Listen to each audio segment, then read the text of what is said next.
For most Americans, the story begins in 1979 with the Iranian Revolution and the hostage crisis. A group of revolutionary university students took over the American embassy in Tehran and held 52 diplomats hostage for 444 days.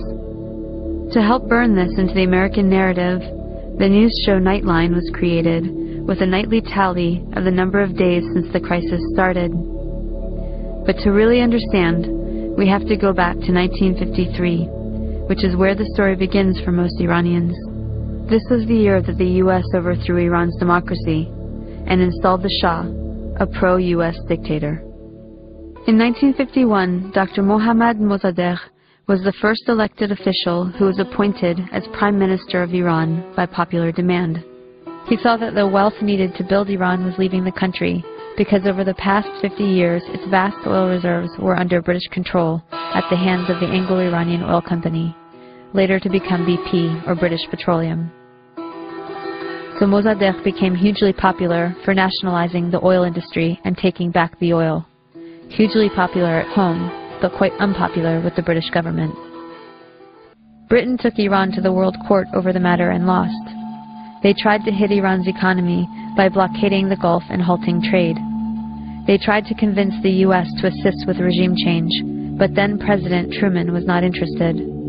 However, when U.S. President Eisenhower took office in 1953, Britain was able to persuade him under the Cold War pretext that Mossadegh relied on Iran's Communist Party for power.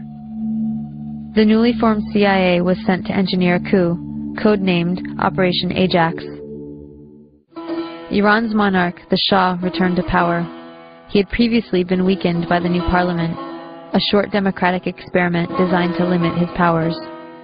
After 1953, he returned fully backed by UK and US power, and the oil was soon flowing under control of Britain, America, the Netherlands, and France. The Shah became increasingly arrogant, opulent, and autocratic over his 25-year rule. He instilled fear in the population with a secret police known as Savak, created by the American CIA and Israeli Mossad, that tortured and imprisoned those who dared to dissent. He crushed all political opposition. Troops were sent to massacre demonstrators. He pushed a white revolution to modernize and westernize the country, giving women the right to vote and other reforms. But ultimately, he served the elites and created a huge economic gap for the poor masses.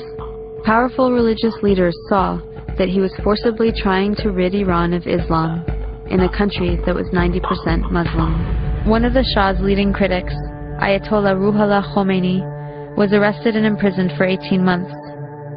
After his release in 1964, Khomeini was sent into exile for 14 years. From abroad, he continued his anti-US, anti-Shah campaign through sermons on cassette tapes that made their way back into Iran and circulated as people copied and shared them. By the end of the 1970s, things had gotten so bad that major protests and the violence that followed were becoming a regular occurrence. The Shah declared martial law and banned demonstrations. This resulted in a huge protest and a general strike that shut down the economy. Soon over 2 million people flooded a public square in Tehran, demanding to remove the Shah and for Khomeini to return, and that is exactly what happened. One important thing to note is that the CIA orchestrated the 1953 coup out of the very same American embassy in Tehran that was later the site of the hostage crisis, right after the Shah was overthrown by popular revolution in 1979. The students were convinced that once again the U.S. had plans to overthrow their revolution. In fact, U.S. President Carter did send a NATO general to instigate a military coup, but it failed. Iran and the U.S. had an extradition treaty in force that obligated the Carter administration to return the Shah to Iran as an indicted criminal. The students had 4 demands. Return the Shah to Iran for trial. He had been accepted into America for medical treatment. Return the Shah's wealth to the Iranian people. A promise from the U.S. not to interfere in Iran's affairs in the future. And an apology and admission of guilt by the U.S. for its past actions in Iran.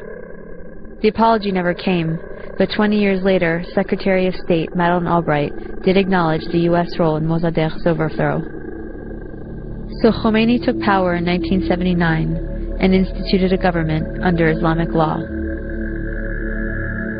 Within a year of the revolution, Saddam Hussein invaded Iran without provocation, seeking control of Iran's oil-rich Khuzestan region and key oil shipping waterways. The resulting Iran-Iraq War from 1980 to 1988 was the longest and one of the most devastating conventional wars of the century. At least 500,000 Iranians were killed. This war further cemented resentment of the U.S. government as they were playing both sides. On one hand, they were supporting Iraq, providing money, technology, and intelligence, including satellite photography, to help Iraqi bombing raids. The U.S. helped provide Saddam Hussein with weapons by giving him agricultural credits and pressuring Gulf states to give him billions in loans so he could buy weapons from Western Europe, China, and Russia. The U.S. Department of Commerce issued licenses to export materials for Iraq's weapons of mass destruction program. The U.S. continued its support even after learning that Iraq was using chemical weapons against Iran, not to mention against its own citizens, to stop an uprising of Kurdish separatists. But the imperialist tradition also called for maintaining regional balance of power. So the U.S. also armed Iran, not letting any one regional power get secure enough to dominate or to ally with its neighbors to challenge U.S. hegemony. In this case, it came in the form of the Iran-Contra scandal. U.S. President Reagan needed money to fund an unjustified war against Nicaragua, but was forbidden to do so by Congress. So U.S. arms were illegally sold to Iran through Israel and South Africa, and the proceeds went to the Nicaraguan Contras. This allowed Reagan to get around Congress to support a campaign of kidnap, rape, torture, and murder for which the U.S. was convicted by the World Court for unlawful use of force. In other words, state-sponsored international terrorism. The ruling was ignored. Khomeini died in 1989, shortly after the war ended. He promised democracy, but essentially had become the next dictator. Although he improved literacy and much-needed health care for the masses, he also imposed censorship, violently crushed political dissent, and attacked women's rights. Instead of the Savak, the people now had the Revolutionary Guard to fear. Since then, Iran has been an oppressive theocracy. Khomeini was replaced by Khamenei, who remains supreme leader to this day. As a test of fairness, we might imagine that Iran invaded and occupied Canada and Mexico, and had aircraft carriers sitting in the Caribbean. Imagine then if Iran had the power to label the U.S. the axis of evil and cut us off from the rest of the world, and then threatened to attack us if we didn't stop generating nuclear power. What if Iran had overthrown the U.S. government 50 years ago and installed a dictator friendly to Iranian interests, who kept it in power for 25 years? At that point, imagine that Christian fundamentalists, who currently represent about a third of the U.S., took power and began ruling under church law, followed by an unprovoked invasion by Canada, supported by Iran and ignored by the UN, in which it nearly destroyed the U.S. Would it be possible to imagine Iran as liberators? Would Iran be justified in attacking if the U.S. government helped Christian fundamentalists in Canada to take up resistance? Would it be justified to hate and fear all Christians because of the ones that took and abused power in this context? This is not about good guys and bad guys. Both the American and Iranian governments are working against the interests of the people. But the deadly game of chicken was begun by the U.S., and the U.S. has the power to end it.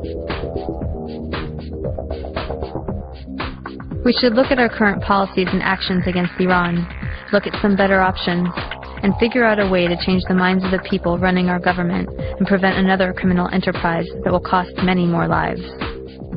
It has been done in the past, and if people take action, it can be done again.